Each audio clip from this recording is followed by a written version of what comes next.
दोस्तों welcome back सत्य monitor. तो दोस्तों डियर स्टूडेंट, जैसा कि आपने थंबनेल में देखा होगा, आज इस वीडियो में आपको आईटीआई सेकेंड ईयर के एम्प्लॉयबिलिटी स्किल का पार्ट 2 बताने वाला हूं। तो जिन लोगों ने अभी तक पार्ट 1 नहीं देखा है, मैं डिस्क्रिप्शन में उसका लिंक दे दूंगा, वहां से जाके पार्ट 1 को जरूर वॉच कीजिए। और इसकी फ्री पीडीएफ पाने के लिए आप डिस्क्रिप्शन में लिंक दिया होगा टेलीग्राम चैनल का, वहां से जाके आप टेलीग्राम चैनल को ज्वाइन कीजिए और उसका फ्री पीडीएफ पाइए।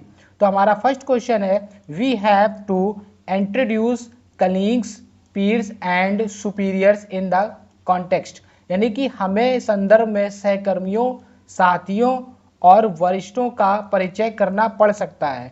तो यहाँ पे आपको जो आपको यहाँ फिल इन द ब्लैंक में जो ब्लैंक दिया गया है, यहाँ पे आपको क्या फिल करना है। तो आपके ऑप्शन है self introduction, informal, formal, official. तो जब भी आप अपना इंट्रोडक्शन देंगे, कलीग्स को दें या सुपीरियर को दें या ऑफिस में आप यहाँ की बात हो रही है, तो आपका हमेशा आंसर क्या आएगा, फॉर्मल। तो आपका राइट आंसर ऑप्शन सी होगा। हमारा नेक्स्ट क्वेश्चन है, a quick self introduction is called, यानी कि एक त्वरित आत्म परिचय कहलाता है। तो क्या कहलाता है। तो आपके ऑप्शन दी हैं elevation pitch, elevator tune, elevator pitch और एलिवेशन टून। तो जो जल्दी इंटरव्यू दे दिया जाता है तो उसको बोलते हैं एलिवेटर पिच। तो आपका राइट आंसर ऑप्शन सी होगा। नेक्स्ट क्वेश्चन है, when you attend a friend's wedding with your father, you may have to introduce your father to your friend and your friend to your father. What kind of situation it is. जब आप अपने पिता के साथ किसी मित्र की शादी में जाते हो तो तुम्हें अपने पिता का परिचय अपने मित्र और अपने मित्र का अपने पिता से परिचय कराना पड़ सकता है। तो यह स्थिति कैसी होगी। तो जाहिर सी बात है, जब हम कभी अपने फ्रेंड की शादी में जाते हैं अपने पापा को लेकर के, तो वह कैसी स्थिति होगी। तो वह होगी इनफॉर्मल, फॉर्मल नहीं होगी। तो आपका राइट आंसर ऑप्शन सी होगा। हमारा नेक्स्ट क्वेश्चन है, as a customer sales executive in an electrical appliance showroom, your greeting and introduction of your instructor to your superior shall be, यानी कि एक आप जब इलेक्ट्रॉनिक के शोरूम में हैं और एक ग्राहक बिक्री कार्यकारी के रूप में काम कर रहे हैं, आपका अभिवादन और आपके पर्यवेक्षक के लिए आपका प्रशिक्षण का परिचय होगा। तो कैसा होगा, डिस्क्रिप्टिव होगा या फॉर्मल होगा या इनफॉर्मल होगा या फिर आपका एलिवेटर टून होगा। तो जब भी आप ऑफिस, बैंक, कहीं भी आप काम कर रहे हैं वो ऑफिशियल है, तो वो ऑलवेज क्या हो जाएगा, फॉर्मल। तो आपका राइट आंसर ऑप्शन बी होगा। डियर स्टूडेंट, ये क्वेश्चन बहुत ही सिंपल है, बस आपको एक बार रीड करने की जरूरत है। तो वीडियो तक लास्ट तक बने रहिए, क्योंकि आपको इसके बाद सारे इसके पार्ट मिलने वाले हैं और फ्री पीडीएफ भी आपको मिलेगी। तो चैनल को सब्सक्राइब करना तो बिल्कुल ना भूलें। नेक्स्ट क्वेश्चन है, are person with very good behaviour, achievements and lead as a example, एक अच्छा उदाहरण के रूप में, यानी बहुत अच्छे व्यवहार, उपलब्धियों और नेतृत्व करने वाले व्यक्ति हैं। तो आपके ऑप्शन दिए हैं कि आपको यहाँ पे फिल क्या करना है, कौन होता है ऐसा एक उदाहरण। तो कस्टमर सेल्स एग्जीक्यूटिव या सेल्स सुपीरियर्स या आईटीआई इंस्ट्रक्टर या रोल मॉडल। तो ऑलवेज रोल मॉडल का हम एग्जाम्पल देते हैं। तो आपका राइट आंसर ऑप्शन डी होगा। हमारा नेक्स्ट क्वेश्चन है, role models people to follow them, यानी रोल मॉडल को लोग उन्हें फॉलो करते हैं। तो क्या देख कर फॉलो करते हैं, इलिवेट यानी इंस्ट्रक्टर और इंस्पायर या नन। तो लोग उनसे इंस्पायर होकर उनको फॉलो करना चालू कर देते हैं। तो आपका राइट आंसर होगा ऑप्शन सी। हमारा नेक्स्ट क्वेश्चन है, role models inspire people to follow them thought they have and have made, यानी रोल मॉडल लोगों को उनका अनुसरण करने के लिए प्रेरित करते हैं, हालांकि उनके पास है और मिलते हैं। तो आपको ये जो ब्लैंक जगह दिख रही है, यहाँ पे आपको क्या फिल करना है। तो आपके ऑप्शन दिए हैं elevation failure, strength failure, weaknesses failure और एलिवेशन सक्सेस। तो आपका राइट आंसर हो जाएगा option C, weaknesses and failure. तो role model inspire people to follow them, they have weaknesses and made they failure. Role model को लोग देखकर उनको फॉलो तो कर लेते हैं, लेकिन किन वीकनेसेस और फेलियर को कोई फॉलो करना नहीं चाहता, यानी उनके पास वो ना रहे। तो इसलिए आपका राइट आंसर ऑप्शन सी होगा। नेक्स्ट क्वेश्चन है, human being are by nature it is the cultivation of habits that makes one the better person, यानी मनुष्य स्वभाव से है या आदतों की खेती जो एक बेहतर इंसान बनाती है। तो आपके ऑप्शन दिए गए हैं perfect good, perfect strength, imperfect good, imperfect weak. तो आपका जो राइट आंसर हो जाएगा वो हो जाएगा ऑप्शन सी, इनपरफेक्ट गुड, अपूर्ण और अच्छा।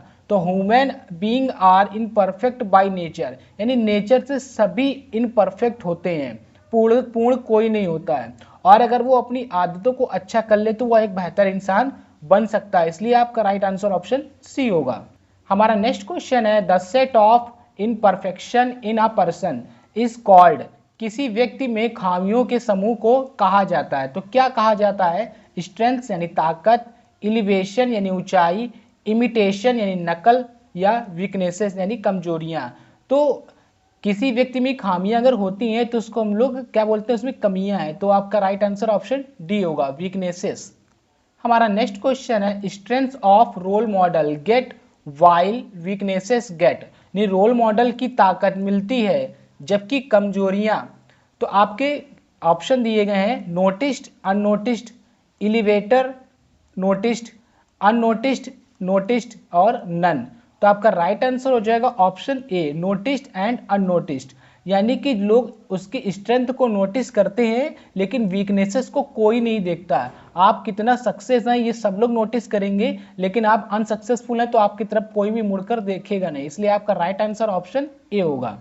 हमारा नेक्स्ट क्वेश्चन है while we are at home और with friends we use verbal communication, जब हम घर या दोस्तों के साथ होते हैं हम मौखिक संचार का प्रयोग करते हैं। तो इन्फ्लुएंस करते हैं या इनफॉर्मल या फॉर्मल या नन।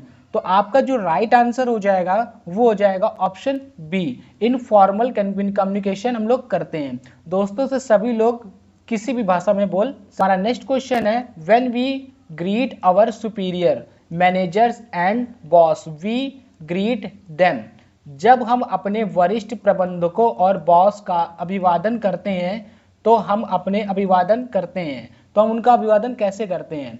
इनफॉर्मली, कैजुअली, फॉर्मली या इंडिपेंडेंटली। यानी कि आपका जो भी हम कभी अपने बॉस को अभिवादन करते हैं तो हमेशा फॉर्मली करेंगे। तो आपका राइट आंसर ऑप्शन सी होगा। हमारा नेक्स्ट क्वेश्चन है spoken communication is not only but also, यहाँ पे सॉरी वाई मिस्टेक मिस हो गया है, नॉट ओनली बट आल्सो, यानी मौखिक संप्रेषण यानी संचार न केवल है बल्कि है। तो क्या है? वर्बल, नॉन वर्बल या स्पीकिंग, राइटिंग, स्पीकिंग फॉर्मल या राइटिंग इनफॉर्मल। तो आपका राइट आंसर हो जाएगा option A, verbal and non verbal. तो ये जो स्पोकन है वो वर्बल भी है और नॉन वर्बल भी है, इसलिए आपका राइट आंसर ऑप्शन ए होगा। हमारा नेक्स्ट क्वेश्चन है what we communicate without words but with body language is an example of, यानी कि हम बिना बोले बॉडी लैंग्वेज के साथ अगर बात करते हैं तो कैसा उदाहरण वो होगा। तो वो हमारा कैसा उदाहरण होगा? तो वो हो जाएगा हमारा नॉन वर्बल कम्युनिकेशन। तो आपका राइट आंसर ऑप्शन डी होगा। बहुत ही सिंपल है डियर स्टूडेंट, बस आपको रीड करना है और आंसर बताना है, बिल्कुल भी टेंशन लेने की जरूरत नहीं है। हमारा नेक्स्ट क्वेश्चन है working with other to find a mutually agreeable situation in is called, परामर्श सहमत समाधान खोजने के लिए दूसरों के साथ काम करना कहलाता है। तो क्या कहलाता है? प्रीसियस कहलाता है या कम्युनिकेशन या निगोशिएशन या एस्ट्रोशन कहलाता है। तो जब हम दूसरों के साथ बातचीत कर रहे होते हैं और उसके साथ हम लोग सहमत होते हैं तो उसको क्या बोलते हैं? निगोशिएशन। तो आपके राइट आंसर होगा ऑप्शन सी। हमारा नेक्स्ट क्वेश्चन है communication within an organisation is with superior and can be with friend and colleagues, यानी एक संगठन से बात करना या अपने सुपीरियर या दोस्तों के साथ ऑफिस में सहकर्मियों से बात करना क्या कहलाता है? Informal, formal, informal, non verbal, formal, informal, non verbal, informal. तो डियर स्टूडेंट आपका जो राइट आंसर हो जाएगा वो हो जाएगा right answer option C, formal and informal. जब हम अपने ऑर्गेनाइजेशन में सुपीरियर से बात करेंगे तो वो फॉर्मल होगा और जब हम अपने दोस्तों से कलीग से बात करेंगे तो वो इनफॉर्मल हो जाएगा, इसलिए आपका राइट आंसर ऑप्शन सी होगा। हमारा नेक्स्ट क्वेश्चन है good morning, nice to meet you, how have you been are example of सुप्रभात, आपसे मिलकर अच्छा लगा, आप कैसे हैं के उदाहरण हैं। तो फॉर्मल ग्रीटिंग के, इनफॉर्मल ग्रीटिंग, या सुपीरियर्स के, या ऑर्गेनाइजेशन के। तो ये आपके फॉर्मल ग्रीटिंग के उदाहरण है, तो आपका राइट आंसर ऑप्शन ए होगा। हमारा नेक्स्ट क्वेश्चन है writing emails, letter, memos, orders, filling forms, minutes, contracts, proposals and quotations are example of, यानी कि ईमेल, मेमो, फॉर्म भरना, आदेश, फॉर्म भरना, कार्यवाही, ये सारे किसके उदाहरण हैं? Informal, non verbal, formal, verbal. तो ये सारे एग्जाम्पल हैं नॉन वर्बल में, क्योंकि आप बात नहीं कर रहे हैं, आप बिना बोले सब कुछ काम कर रहे हैं, तो नॉन वर्बल में आपका ऑप्शन में आएगा। तो राइट आंसर ऑप्शन बी होगा। नेक्स्ट क्वेश्चन है write a leave letter is part of communication, अवकाश पत्र लिखना संचार का हिस्सा है। तो किसका? Formal workplace, informal workplace, non verbal workplace, none. तो आपका जो राइट आंसर हो जाएगा वो हो जाएगा option A, formal work place. हम जब भी कभी लीव लेटर लेते हैं तो फॉर्मल वर्क प्लेस से लेते हैं, क्योंकि आप ऑफिस में काम कर रहे हैं। तो आपका राइट आंसर ऑप्शन ए होगा। हमारा आज का लास्ट क्वेश्चन है please be inform that the annual staff meeting has been to be on the 1 November, कृपया सूचित किया जाए कि वरिष्ठ स्टाफ 1 नवंबर को होनी है। तो आपके ऑप्शन है कंडक्टेड, कन्फर्म्ड, लिसेंड, कंडक्टेड, कंडक्टेड, लिसेंड, या कन्फर्म्ड, कंडक्टेड। तो आपका जो राइट आंसर हो जाएगा वो हो जाएगा option D, confirmed and conducted, यानी इसकी पुष्टि हो चुकी है कि 1 नवंबर को मीटिंग होगी और इसको संचालित करना है। तो डियर स्टूडेंट, आज मैंने आपको पार्ट 2 बता दिया है, जल्दी आपको पार्ट 3 मिलेगा, तो चैनल को सब्सक्राइब कर लीजिए। और इसकी फ्री पीडीएफ पाने के लिए डिस्क्रिप्शन में जैसा कि मैंने बताया था लिंक दिया है, वहां से जाके टेलीग्राम चैनल को ज्वाइन कीजिए। मिलते हैं इसके नेक्स्ट पार्ट में जल्दी।